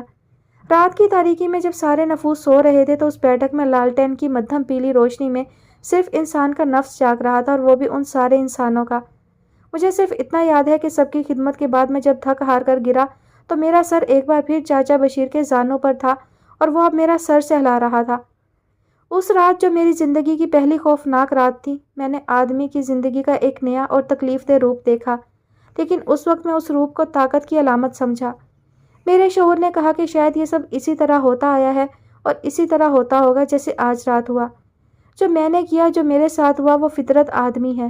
بچپن سے لڑکپن کے سفر میں زندگی ایسی ہی ہوتی ہے۔ بہرحال رات سے صبح ہونے تک میں صرف تھکن اور گھبراہٹ کا شکار تھا، میرا دل متلی کرتا رہا۔ چاچا بشیر نے سنا تو خوب ہنسا۔ اس نے مجھے لسی اور پراٹھے کا ناشتہ کروایا، مجھے وہ ناشتہ آج تک یاد ہے۔ شاید اس کے بعد میں وہ ناشتہ دوبارہ نہیں کر سکا، اس لیے بھی۔ وہ صرف رات ہی خوفناک تھی، صبح پھر سے خوشگوار تھی، نئی امنگوں اور رنگوں سے بھرپور۔ آج سرکس بھی لگا ہوا تھا، مختلف کھیل تماشے اور کرتب ہو رہے تھے۔ چاچا بشیر نے مجھے بھی ان کے حوالے کر دیا۔ وہ کوئی کرتب والا تھا جس کو میری عمر کے بچے پر کوئی تماشا کرنا تھا۔ مجھے یاد تو نہیں کہ انہوں نے کیا کیا تھا، لیکن اتنا ضرور یاد ہے کہ اس کے بعد لوگوں نے خوب تالیاں بجائی تھیں۔ گویا وہ تالیاں میرے لیے بھی تھیں، میں بھی خوش ہو گیا۔ یہ بھی ایک اور کامیابی تھی اس خوفناک اندھیری رات کے بعد۔ اس سے پہلے بھی مجھے ایک چھوٹی سی خوشی ملی تھی۔ چاچا بشیر کے بیٹھک والے دوست نے مجھے کچھ پیسے دیے تھے۔ اپنے لیے مٹھائی لے لینا، اس نے میرے کندھے کو پیار سے دباتے ہوئے کہا۔ وہ مضبوط قامت کا خوش شکل آدمی تھا۔ اس کا بڑا سا ہوٹل تھا جس پر چائے سے لے کر کھانے پینے کی ہر چیز دستیاب تھی۔ آجا میرے ہوٹل پر کام سکھا دوں گا تجھے، اور کھانے پینے کی کوئی تنگی نہیں ہوگی، مزے ہی مزے۔ وہ چاچا بشیر کو دیکھتے ہوئے مزے سے بولا۔ خیال تو اچھا ہے، چل ابھی تو اس کا پیچھا چھوڑ، اپنی ماں کا لال ہے، اس سے پوچھ لوں گا، پھر ہی کچھ ہو سکتا ہے۔ وہی مخصوص انداز تھا۔ کیوں، اس کا باپ کچھ نہیں کہے گا؟ باپ ہوگا تو کہے گا، ماں ہی ماں ہے اس کی۔ چاچا بشیر کا یہاں پر بالکل مختلف انداز تھا، اور پھر سے میں تھوڑی دیر کے لیے اس الجھن میں الجھ گیا تھا کہ سب کو میرے باپ کی فکر کیوں ہے؟ کیا زندگی میں باپ ہونا اتنا ضروری ہے؟ اس لفظ اور اس سوال کی تکرار زندگی بھر میرے ساتھ رہی۔ شاید اسی لیے میں خود بھی ایک اچھا باپ کبھی نہ بن سکا۔ میری اولادیں تو ہوئیں، لیکن میں ان کے ساتھ پدرانہ شفقت اور محبت کا مظاہرہ کبھی نہ کر سکا۔ ہاں، تو میں بتا رہا تھا اس خوفناک رات کا سفر۔ وہ مجھے نئی دنیاؤں کے اس سفر پر لے گیا۔ وہ میلہ ختم ہو گیا، وہ سرکس بھی، سب لوگ واپس چلے گئے، کسی دوسرے گاؤں کی طرف نکل گئے ہوں گے۔ ان کا تو کام ہی سفر کرنا اور تماشا لگانا تھا۔ لیکن اس کے بعد میری زندگی، جی بالکل، اس کے بعد مجھ جیسے بن باپ کے لڑکے کی زندگی تماشوں کے سفر پر گامزن ہو گئی۔ باجی، کیا تیری چاچا بشیر کے ساتھ شادی ہو رہی ہے؟ شہزادی اپنے کپڑوں پر رنگ برنگے دھاگوں سے کچھ بنا رہی تھی، تب میں اس کے پاس بیٹھ گیا۔ اس نے مجھ پر گہری نگاہ ڈالی۔ نہ کروں کیا شادی؟ ساری عمر ابے اور بیبے کی پھٹکار سنتی رہوں؟ دیکھتا نہیں کیا حشر کرتے ہیں میرا؟ وہ تنک کر بولی۔ تو چلی جائے گی نا پھاتوں کی طرح، اور مجھے یہاں چھوڑ جائے گی؟ میری آنکھیں ڈبڈبا گئیں۔ اس نے بے ساختہ مجھے اپنے ساتھ چمٹا لیا۔ پاگل ہو گیا ہے؟ تیری خاطر ہی تو سب کر رہی ہوں۔ تو بھی میرے ساتھ جائے گا، ہم دونوں اب اس کے گھر میں رہیں گے۔ دیکھنا، اس نے چھت بھی ڈال دی ہے۔ ہم لوگ شاید 2-3 سال سے اسی علاقے میں ڈیرا ڈالے ہوئے تھے، اسی لیے کچھ جھونپڑیاں پکی چھتوں والی بھی بن گئی تھیں۔ چھت پکی ہو یا کچی، اگر وہ تن کا دکھ سکھ سمیٹ لے تو اس سے دوری کا تصور بھی محال ہوتا ہے۔ میں بھی اپنی کچی چھت والی جھونپڑی کو غور سے دیکھنے لگا۔ تو کیا بیبے اکیلی رہے گی ابے کے ساتھ؟ ہاں، تو ہم کون سا دور جائیں گے، یہ تو رہا تیرے چاچے بشیر کا ڈیرا۔ شہزادی نے ہاتھ کے اشارے سے اپنی مخالف سمت اشارہ کیا تو میری نظریں اس بے آب و گیا زمین کی ان کچی پکی چھتوں پر جم گئی جہاں نہ بارش ہونے کی خوشی ہوتی تھی اور نہ دھوپ کی تیزی میں کوئی رنج مٹتا تھا۔ باجی، کیا تو لال جوڑا پہنے گی؟ میں نے اشتیاق سے پوچھا۔ وہ جب مجھے کبھی بھولے بھٹکے اپنے ساتھ لپٹا کر پیار کرتی تھی تو میں بہت دیر تک اس کے وجود سے پھوٹنے والی ایک مخصوص مہک کے حصار میں رہتا تھا۔ وہ بری بو تھی یا اچھی، یہ تو میں نہیں جانتا، لیکن میری تنہائیوں میں آج بھی وہ باز میرا دکھ بانٹنے چلی آتی ہے۔ میں نے کبھی شہزادی کو ماں نہیں کہا اور نہ اس نے کہلوایا۔ مجھے نہیں پتا میں اس سے محبت کرتا تھا یا نہیں، لیکن اس کی مشقت زدہ وجود کا حصار آج بھی مجھے مکر و فریب کی اس پوری دنیا سے دور لے جاتا ہے۔ میرے اندر جمع ہونے والے بہت سارے ناسوروں پر مرہم رکھتا ہے۔ کچھ ہی دن میں اس کی شادی چاچا بشیر سے ہو گئی۔ چاچا بشیر نے شہزادی کو کپڑے بھی دیے، چوڑیاں، زیور اور پاؤڈر، کریم، سرخی، بہت ساری چیزیں۔ میں نے بھی چاچا بشیر کے ساتھ جا کر بازار سے شہزادی کے لیے پھولوں والا ہار خریدا۔ کاغذ کے لال پھول میں نے شہزادی کو پہنائے تھے، جسے میں باجی کہتا تھا، جو میری ماں تھی، جس کے وجود سے پھوٹنے والے رزق کی سفید دھاروں نے 1.5 سال تک میری بھوک مٹائی تھی۔ دراصل وہی میرا سب کچھ تھی، لیکن ہمارے درمیان نامحسوس سی خلیج نے رشتے کی لطافتوں کا سکھ کبھی نہیں اٹھایا۔ شاید میں ناجائز طرز عمل کا نتیجہ تھا، اس لیے، یا پھر میں اس دنیا میں بغیر کسی چاہ کے آ گیا تھا، اس لیے۔ کچھ تو تھا جو میرے اندر کے اضطراب کو وحشت کا روپ دیتا رہا، زمانے سے میری عداوت کو مہمیز کرتا رہا۔ کچھ تو تھا ایسا جس نے مجھے خیر و شر کی کشمکش میں ہمیشہ رکھا۔ شہزادی کے بعد اب تو میں بھی چاچا بشیر کی ملکیت تھا، اور چاچا بشیر اپنی ملکیت کے ساتھ کیا کیا سلوک کر سکتا تھا یہ اب آپ کو سمجھانے کی ضرورت نہیں۔ میں اور شہزادی، ہم دونوں ماں بیٹا، اور چاچا بشیر ایک نفسانی خواہش کا مارا ہوا انسان، جنسی حیوان۔ میرے ذہن میں جب بھی وہ مناظر گڈمڈ ہوتے ہیں تو وحشت مجھے اس دوراہے پر لے آتی ہے جہاں صرف اور صرف شر ہوتا ہے۔ چاچا بشیر نے شہزادی سے لڑ جھگڑ کر مجھے ہوٹل پر رکھوا دیا۔ شہزادی نہیں چاہتی تھی کہ میں اس سے دور رہوں یا کہیں بھی جاؤں، لیکن میری طرح وہ بھی اب اس کے حکم کی غلام تھی، اس لیے بک جھک کے بعد میں ہوٹل پر آ گیا۔ ایک طرف سے میں یہاں آ کر خوش بھی تھا، کم از کم اب شہزادی کی آہیں اور سسکیاں میرے کانوں میں نہیں پڑتی تھیں، اور نہ ہی چاچا بشیر کی متلاشی نظروں سے مجھے چھپنا پڑتا تھا۔ لیکن دن میں کام اور رات کو خدمت تو مجھے کرنا ہی پڑتی تھی۔ کبھی کندھے دباتا تھا، کبھی ٹانگیں، کبھی سر تو کبھی… اور وقت تیزی سے گزرنے لگا، میں تیزی سے بڑا ہونے لگا۔ میں 10 سال کا بہت بڑا آدمی بن گیا تھا۔ دنیا کی کون سی برائی تھی جس کو میں نے اپنی آنکھوں سے ہوتے نہیں دیکھا۔ میرے ارد گرد جوا، شراب، چرس، انسان کو ہر طرح کی لذت سے ہمکنار کرنے والے سارے تماشے ہوتے تھے۔ بشیر چاچا کا بیٹھک والا دوست کوئی اچھا آدمی نہیں تھا۔ اس کے ہوٹل پر ہر کماش کا آدمی آتا تھا اور وہ سب کو بھرپور کمپنی دیتا تھا اور ان سے فائدہ اٹھاتا تھا، ان کی کمزوریوں کو کیش کرتا تھا۔ میں بچہ نما آدمی بھی اس کے کام کا تھا اور اب تو خیر اس کے اعتماد کا آدمی بھی بنتا جا رہا تھا۔ عمر نے تو خیر اپنے وقت پر ہی بڑھنا تھا، لیکن قد اور شعور کو اس ماحول میں وقت سے پہلے بڑے ہونے سے کوئی نہیں روک سکا۔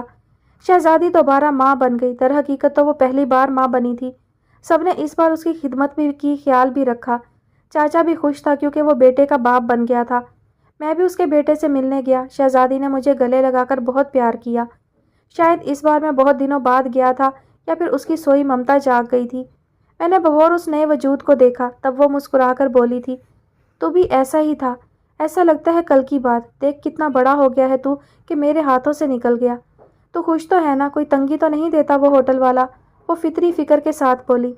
وہ مجھے کیا تنگی دے گا باجی، خود ہی تنگ رہتا ہے۔ میں نے شہزادی کے ہاتھ پر کچھ پیسے رکھے۔ اس سے پہلے جو مجھے ہوٹل سے ملتے تھے وہ سیدھے چاچا بشیر کے ہاتھ پر چلے جاتے تھے۔ یہ میں نے اپنی کمائی شہزادی کے لیے بچا رکھی تھی۔ وہ آنکھوں میں آنسو لیے مجھے دیکھنے لگی۔ تو رکھ لے، کسی کے ساتھ جا کر کپڑے لے آنا۔ کیا پہنا ہوا ہے تو نے؟ میرے کپڑوں پر بہت سارے داغ تھے، سالن کے، چائے کے اور چکنائی کے۔ میں اس کی بات پر اس بات میں سر ہلا کر اٹھ آیا۔ یہ پہلی بار ہوا تھا کہ میں شہزادی سے رخصت ہوتے ہوئے رو رہا تھا۔ میرا دل جیسے کسی نے مٹھی میں جکڑ لیا تھا اور مجھے یوں لگ رہا تھا جیسے میں شہزادی کو بتائے بغیر کسی کا قتل کرنے جا رہا ہوں۔ ہاں ایک بات بتاؤں، میں پہلی بار 10 سال کی عمر میں ہی 2 بندوں کے قتل کا آنکھوں دیکھا گواہ بھی بنا۔ یہ قتل اسی ہوٹل پر ہوا اور عجیب و غریب قتل تھا۔ قاتل اپنی گاڑی میں آئے، صحن میں بیٹھے 2 بندوں پر گولیاں برسا کر گاڑی بڑھا لے گئے۔ وہ لوگ جس طرح کی گاڑی میں آئے تھے میں نے پہلی مرتبہ دیکھی تھی۔ پولیس آئی، ہوٹل کے سارے بندوں کو پوچھ گچھ کے لیے لے گئی۔ مجھے بھی جانا پڑا۔ میری تو نظروں کے سامنے کی بات تھی، میں نے جو دیکھا وہ بتا دیا۔ پولیس والوں نے مجھے بٹھا لیا، سب کو چھوڑ دیا، حتیٰ کہ مالک کو بھی۔ انہوں نے پھر مجھے نئے سرے سے پوری کہانی دہرانے کو کہا جو میں نے دیکھا تھا۔ میں بولتا گیا، وہ لکھتے گئے، پھر پتہ نہیں کسی کے من میں کیا آئی۔ ایک نے کہا یہ قتل تو نے کیا ہے، دوسرے نے کہا دیکھ تو سچ نہیں بولے گا تو ہم تجھے بند کر دیں گے۔ میں ایک دم سے رو پڑا۔ پولیس والے نے کھینچ کر مجھے تھپڑ مارا۔ جھوٹ بولتا ہے، بکواس کرتا ہے، تیری شکل پر لکھا ہے تو کسی قاتل کی اولاد ہے۔ پتہ نہیں ان کو کیا ہوا تھا، میرے رونے میں اور شدت آ گئی۔ میری تو شکل پر لکھا تھا میں کسی قاتل کی اولاد ہوں، مجھے تو یہ بھی نہیں پتا تھا میں کس کی اولاد ہوں۔ میں ان سے معافیاں مانگتا رہا، انہوں نے مجھے حوالات میں بند کر دیا۔ وہ رات بھی بڑی بھاری رات تھی۔ اندھیری کال کوٹھڑی میں کانپتا رہا، ٹھٹھرتا رہا۔ رات کی کسی پہر ایک پولیس والا آیا، اس نے مجھے اپنی ہوس کا نشانہ بنایا، پھر اس کے بعد دوسرا، پھر تیسرا، اور یوں صبح ہو گئی۔ صبح کا اجالا پھیلتے ہی پولیس والوں نے مجھے چھوڑ دیا۔ چل بھاگ یہاں سے، خبردار جو منہ سے ایک لفظ بھی نکالا ورنہ… اس کی خوفناک سرخ آنکھیں مجھے کسی قاتل کی آنکھیں لگ رہی تھیں۔ میں وہاں سے سرپٹ بھاگا تھا۔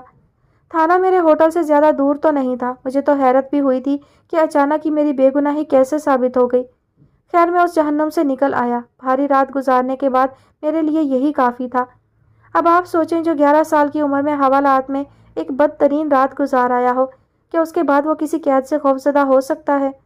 لیکن اس ایک رات کے بعد میری قدر و قیمت میں اور اضافہ ہو گیا تھا۔ میں ہوٹل کے مالک کے لیے قابل اعتبار آدمی تھا۔ وہ مجھ سے کچھ ذاتی کام بھی کروایا کرتا تھا۔ اس کے نشے کی پڑیا میں بآسانی ایک جگہ سے دوسری جگہ پہنچا دیا کرتا تھا۔ اب تو چونکہ میں حوالات کی سیر کرایا تھا اس لیے پکڑے جانے کا خوف بھی ختم ہوا، اور جب اس حمام میں سب ننگے ہی تھے تو سب کو اپنی عزتیں بھی پیاری تھیں، تب مجھے اندازہ ہوا کہ یار محمد اتنی آسانی سے وہاں یہ سب کیسے کرتا ہے۔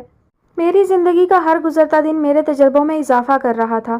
ان دنوں شدید بارش نے سیلاب کا رخ ہمارے علاقے کی طرف کر دیا۔ ہماری کچی بستی تو تنکے کی طرح بکھر کر رہ گئی۔ کچی جھونپڑیوں کے تو نشان مٹ گئے تھے اور پکے ڈیرے بھی سیلابی ریلے کی زد میں آ کر بہتے چلے گئے۔ شہزادی، چاچا بشیر اور قبیلے کے باقی لوگوں نے بڑی مشکلوں سے اپنی جان بچائی۔ اسی دوران میں نے سنا کہ حکومت کی طرف سے کوئی مدد آئی ہے اور انہی لوگوں نے سب کو وہاں سے کسی محفوظ جگہ پر منتقل کیا ہے۔ میں چونکہ دوسرے گاؤں میں تھا اس لیے سیلاب تو اس طرف نہیں آیا تھا۔ البتہ یار محمد کا دھندا طوفانی بارش کے باعث کم ضرور ہو گیا تھا۔ ٹرک ڈرائیور اس کے خاص گاہک تھے۔ سیلاب سے سڑکیں بھی ٹوٹ گئی تھیں، اس لیے سامان سے بھرے ٹرک آنا بھی کم ہو گئے تھے۔ چاچا بشیر ہوٹل پر آیا تو میں اس کے ساتھ ہو گیا۔ مجھے باجی کے پاس لے چل۔ کیا کرے گا، وہاں رہنے کھانے کو کچھ نہیں، دن بھر انتظار کرتے ہیں، تب شام کو مدد آتی ہے یا خیرات۔ سکھ سے رہ رہا ہے، رہتا رہ۔ وہ خاصا بیزار اور پریشان لگ رہا تھا۔ سوچ رہا ہوں یار محمد اب کے شہر کی طرف نکل جاؤں، شہزادی کو بھی لے جاؤں۔ کوئی حال نہیں، سال بھر محنت کر کے چھت پکی کی تھی، وہ دیکھ پھر سے سڑک پر آ گئے۔ وہ اس کو بتا رہا تھا اور میں سامنے ہی بیٹھا تھا۔ آدمی تو بن گیا تھا مگر دل تو بچے کا تھا نا۔ میری آنکھیں یکدم برسنے لگیں۔ چاچا تو مجھے چھوڑ جائے گا، باجی کو اتنی دور لے جائے گا؟ میں دہاڑے مار کر رونا چاہتا تھا مگر یار محمد نے مجھے اپنے پاس بٹھا لیا۔ کیوں، تجھے کیا تنگی ہے یہاں پر؟ عیاشی کر رہا ہے، وہ اپنے درست انداز میں بولا تو میں سہم کر چپ ہو گیا۔ تنگی تو مجھے واقعی کوئی نہیں تھی، دن بھر کام کرتا تھا، رات کو خدمت، معاوضہ بھی ملتا تھا، کھانا پینا بھی۔ اب تو کبھی کبھی حوالات سے بھی بلاوا آ جاتا تھا اور یار محمد مجھے بھیج دیتا، میں بھی اسے اپنا کام سمجھ کر چلا جاتا۔ بدلے میں وہ لوگ یار محمد کے سارے کام آسان کر دیتے۔ تنگی تو تھی بس اتنی کہ مجھے اب شہزادی کی یاد آتی تھی۔ میں اب اس کی آغوش میں چھپنا چاہتا تھا، اس کے اندر گھس کر رونا چاہتا تھا، بالکل اسی طرح لاڈ اٹھوانا چاہتا تھا جس طرح وہ پپو کے اٹھاتی تھی۔ لیکن شاید چاچا بشیر نے اسے منع کر دیا تھا یا پھر وہ خود ہی مجھ سے خوفزدہ ہو گئی تھی۔ لیکن وہ 12 سال کے اپنے بیٹے کو اپنے پاس بٹھاتے ہوئے بھی کتراتی تھی۔ وہ اب مجھے اس طرح بھینچ کر گلے نہیں لگاتی تھی جس طرح وہ پپو کو چمٹاتی تھی۔ میں اب اس کی مخصوص باز کو ترس گیا تھا اور چاچا بشیر کہہ رہا تھا وہ اسے لے جائے گا۔ میرا دل کسی طور نہیں بہل رہا تھا۔ میں نے تھوڑی اور ضد کی تو چاچا نے یار محمد سے پوچھا، بھیج دے 1-2 دن کے لیے، اچھا ہے، اس کی صورت دیکھ کر دفتر والوں کو بھی رحم آئے گا۔ اس کا اتنا ہی کہنا تھا، میں اچھل کر کھڑا ہو گیا۔ مجھے پتا تھا اب یار محمد انکار نہیں کر سکے گا۔ میں نے پہلی بار خوشی خوشی کپڑے تبدیل کیے، منہ ہاتھ رگڑ رگڑ کر دھوئے، بالوں میں تیل لگا کر انہیں خوب محنت سے جمایا۔ آج میرا دل چاہ رہا تھا کہ میں جلدی سے شہزادی کے پاس پہنچ جاؤں۔ میں نے اپنی کمائی نیفے میں اڑسی۔ یہ وہ میری محنت کی کمائی تھی جو میں صرف شہزادی کو دینا چاہتا تھا۔ مجھے پتا تھا آج کل وہ مشکل سے 2-4 ہوگی، ایک تو سیلاب اور پھر سے دربدری کا عذاب۔ اب پتہ نہیں ہم خانہ بدوشوں کی اگلی منزل کون سا دیس تھا۔ وقت کے تھپیڑے ہمیں کس طرف لے جا رہے تھے ہم میں سے کوئی نہیں جانتا تھا۔ اسی لیے میں نے چاچا بشیر سے ضد شروع کر دی تھی کہ میں بھی شہر چلوں گا، اب اس ہوٹل پر کسی صورت نہیں رکوں گا۔ میری ضد پر وہ مسکرا دیا تھا۔ شہر تو تجھے لے جانا پڑے گا، آخر ہم دونوں کام کریں تو گزارا ہوگا، اور میرے لیے یہی کافی تھا کہ میں اب شہزادی کے ساتھ رہ سکتا تھا۔ میرے اندر اس کی محبت کب بیدار ہوئی، کیسے بیدار ہوئی، مجھے اس کی بات بات پر یاد کیوں آنے لگی، یہ ساری باتیں میری سمجھ سے بالا تر تھیں۔ میں تو اب اتنا جانتا تھا کہ رات کے کسی تنہا پہر جب کسی ڈراؤنے خواب کی وجہ سے جاگ کر اپنی آنکھیں کھول کر اطراف میں کسی سہارے کو تلاش کرنے کی کوشش کرتا ہوں تو مجھے صرف شہزادی ہی نظر آتی ہے۔ اس کی آنکھیں، اس کا چہرہ، اس کی خوبصورت ہنسی اور اس کے وجود کی گرمی کبھی مجھے رونے پر مجبور کرتی ہے تو کبھی ہنسنے پر۔ ممتا کی تڑپ مجھے اپنی طرف بلانے لگتی ہے اور میری بد نصیبی یہ ہے کہ وہ مجھے پیار تو کرنا چاہتی ہے لیکن ڈرتی ہے۔ شاید وہ میری تخلیق کا درد اور اس کے نتیجے میں ملنے والے تانے کبھی نہیں بھلا سکتی، یا پھر وہ مجھے اب آدمی سمجھنے لگی ہے۔ اگر ایسا نہ ہوتا تو وہ اپنے بچے کو آدمیوں کے جنگل میں تنہا نہ چھوڑتی۔ میں آج بھی اسے یاد کرتا ہوں تو میرے دل سے اس کے لیے دعا نہیں نکلتی، بس شکوے ہوتے ہیں جو میں خود سے بھی کرتا ہوں اور اس سے بھی۔ وہ کہیں اگر زندہ ہوئی تو میرا پیغام ضرور اس تک پہنچے گا، اور اگر وہ مجھے مل گئی تو میں ضرور اس سے پوچھوں گا کہ کیا تجھے احساس ہے کہ تیرے لمحے بھر کے گناہ نے میری تمام عمر کو رسوائیوں کے موسم خزاں سے باہر نہیں نکلنے دیا؟ کیا تو اس رسوائی کو کسی ہنر کے حوالے نہیں کر سکتی تھی؟ تجھے اپنی پامالی کے دکھ نے خودکشی پر مجبور نہیں کیا تو مجھے ہی کسی تندور میں ڈال دیتی۔ اس عمر بھر کی تشنگی کا تو کوئی انت نہیں، کوئی انت نہیں باجی۔ میں اپنی تاریک راتوں کا احتساب کر کے آج پھر رو رہا تھا۔ منیر کمال صاحب، آپ کو میرے ساتھ چلنا ہوگا، ناصر ہمدانی نے اندر آتے ہی بڑے اطمینان بھرے لہجے میں کمرے کا جائزہ لیتے ہوئے کہا۔ اس دوران اس کی نظر شمائلہ پر بھی پڑی تھی جو سر تک چادر تانے نڈھال سی پڑی تھی۔ کیا آپ کی بیگم کی طبیعت خراب ہے؟ اس نے ہمدردی سے پوچھا۔ جی دراصل ڈپریشن کی مریضہ ہیں، ڈاکٹرز کی رائے کے بعد ہی ہم یہاں ذرا چینج کے لیے آئے ہیں۔ حد سے زیادہ انکساری والا انداز تھا منیر کمال کے دماغ پر۔ اس کا پہلا پیام اب تک ہتھوڑے کی طرح برس رہا تھا، حالانکہ وہ بہت ریلیکس نظر آنے کی کوشش کر رہا تھا۔ دراصل آپ پر اپنی بیوی کو حبس بیجا میں رکھنے اور تشدد کرنے کا الزام ہے، اور یہ بھی امکان ظاہر کیا گیا ہے کہ آپ اپنی بیوی کو جسمانی اور ذہنی تشدد کا نشانہ بنانے کے بعد اسے اکیلا چھوڑ دیتے ہیں تاکہ وہ خود کو مزید اذیت پہنچائے۔ ناصر ہمدانی کے لہجے میں بلا کا اطمینان تھا۔ منیر کمال ایک گہری سانس لے کر رہ گیا۔ کیا یہ میرا ذاتی مسئلہ نہیں ہو سکتا؟ جب تک کسی کی جان و مال کی سلامتی کو خطرہ نہ ہو یہ ذاتی مسئلہ ہی ہوتا ہے، لیکن ہمیں کمپلین ملی ہے کہ آپ کے اپنی بیوی کے ساتھ تعلقات خاصے مشکوک ہیں۔ ناصر ہمدانی کو منیر کمال کی گھبراہٹ مزہ دے رہی تھی۔ حالانکہ وہ جس کیس کی انویسٹیگیشن کرنے اس ہوٹل میں آیا تھا وہ تو کسی دوسری جگہ منتقل ہو چکا تھا، لیکن اس دوران ہوٹل کے مالک خانزادہ سے ملاقات نے اسے یہ نئی کہانی تھما دی تھی۔ خانزادہ سے اس کی پرانی بیٹھک تھی، دونوں پارٹی فیلو بھی تھے، اس لیے محمد خانزادہ ناصر ہمدانی کی اچانک آمد پر کھل اٹھا تھا۔ تمہیں کس قسم کا شک ہے اس پر؟ ناصر ہمدانی کے ماتھے پر شکنیں نمودار ہو گئیں۔ ابھی شک نہیں، یقین ہے، بیوی کی سلو پوائزننگ کر رہا ہے۔ دولت جائیداد کا چکر ہوگا، تجھے تو پتہ ہے ان امیر عورتوں کا سب سے بڑا مسئلہ ان کی جائیداد ہوتی ہے، اور یہ چغد قسم کے مرد آخری عمر میں ان کو زہر دے کر اپنا الو سیدھا کرتے ہیں۔ محمد خانزادہ نے تلخی کی حد تک سچ بولا، اور جیسے یہ سب کچھ اس کے ساتھ بیت چکا ہو۔ تو یہ بات ہے، پھر میں وزٹ کر لیتا ہوں اس روم کا۔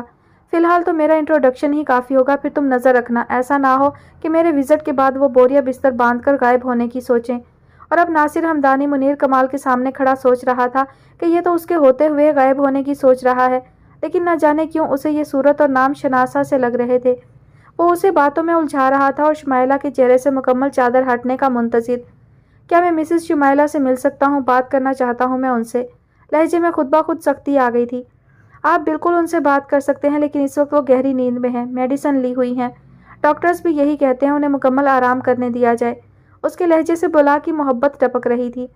ہاں، تاکہ وہ اسی نیند میں پوری ہو جائے اور تمہارے وارے نیارے ہو جائیں۔ ناصر ہمدانی سوچے بنا نہ رہ سکا۔ واہ حضرت انسان، تیری لالچ کی بھی کوئی حد ہے۔ اسے محمد خانزادہ کی سنائی ہوئی کہانی پر بہت حد تک یقین آتا جا رہا تھا، لیکن جس شعبے سے اس کا تعلق تھا وہاں سارا کھیل ثبوتوں پر ہوتا ہے، اور اس وقت اس کے پاس کوئی ثبوت نہیں تھا سوائے اس کے کہ چھٹی حص منیر کمال اور شمائلہ کمال کے نام پر پھڑکنا شروع ہو گئی تھی۔ اینی وے، مجھے بیگم صاحبہ سے ضروری بات ڈسکس کرنی ہے، میں پھر آؤں گا۔ آپ لوگ کب تک ہیں یہاں پر؟ وہ خود کو اتنا مصروف اور ذمہ دار ظاہر کر رہا تھا کہ منیر کمال کو اب اس کے اطمینان پر غصہ آنے لگا تھا۔ اس کا بس نہیں چل رہا تھا کہ وہ اسے دھکا دے کر باہر نکال دیتا، مگر یہ اب ممکن نہیں تھا، اس کا اسپیشل کرائم برانچ سے ہونا ہی کافی تھا۔ وہ بے چینی سے انگلیاں مسلنے لگا۔ ناصر ہمدانی نے بغور اس کا جائزہ لیا اور دروازے کی طرف قدم بڑھا دیے۔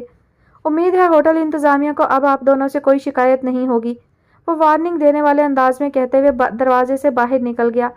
اس کے باہر نکلتے ہی شمائلہ نے اپنے چہرے سے چادر ہٹا دی، رکا ہوا سانس بحال کر کے وہ اٹھ بیٹھی اور ساری گھٹن کہکہے کی صورت میں باہر نکال دی۔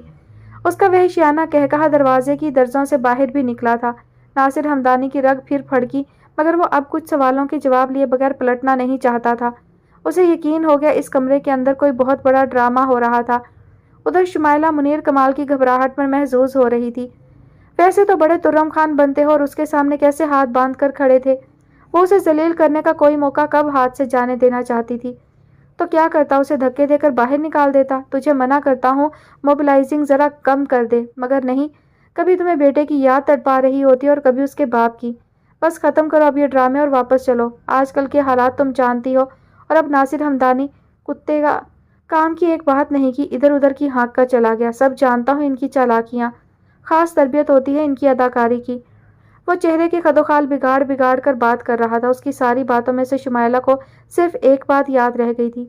اس نے تڑپ کر فون اٹھایا، عاشر کا نمبر ڈائل کیا۔ دوسری طرف اس نے نمبر دیکھ کر بزی کر دیا تھا، شاید اس لیے اب مستقل بزی ٹون آ رہی تھی۔ شمائلہ نے چنچلا کر موبائل بیڈ پر پٹکا اور اگلی جست میں آئینے کے سامنے جا کھڑی ہوئی۔ آئینہ جو عورت کو اپنے محبوب کی طرح عزیز ہوتا ہے، وہ اسے سب سے زیادہ قابل نفرت لگ رہا تھا، کیونکہ وہ اس میں خود کو ٹوٹا بکھرا اور شکستہ دیکھ رہی تھی، اور اسے یہ سچ بالکل ہضم نہیں ہو رہا تھا۔ اس نے جلدی سے چہرے پر کلینزنگ ملک لگا کر ٹیشو سے صاف کرنا شروع کر دیا۔ وہ سیاہی مٹانا چاہتی تھی، مگر نہیں جانتی تھی یہ روح کی تاریکی ہے جو سخت ہو جائے تو پھر دفن ہوتی ہے، مٹتی نہیں۔ کہاں کی تیاری ہے؟ میں تمہیں بار بار منع کر رہا ہوں، اپنے لیے میرے لیے مشکل مت کھڑی کرو، مگر تمہاری سمجھ میں نہیں آتا۔ کام دھندے سے تم بھاگ رہی ہو، پارٹیز تم نے چھوڑ دی، سوچو تمہارا انجام بہت برا ہونے والا ہے، بہت برا۔ وہ اس کے پیچھے آ کر کھڑا ہو گیا۔ کام دھندے کی اب تم فکر کرو، بہت کما کر کھلایا ہے، اب میرا خرچ کرنے کا وقت آیا ہے۔ وہ خوب رگڑ کر کلینزنگ ملک صاف کر رہی تھی۔ تم خرچ کرو، ضرور کرو، مگر وہ سب مت کرو جو ہمیں جیل کی ہوا کھانے پر مجبور کر دے۔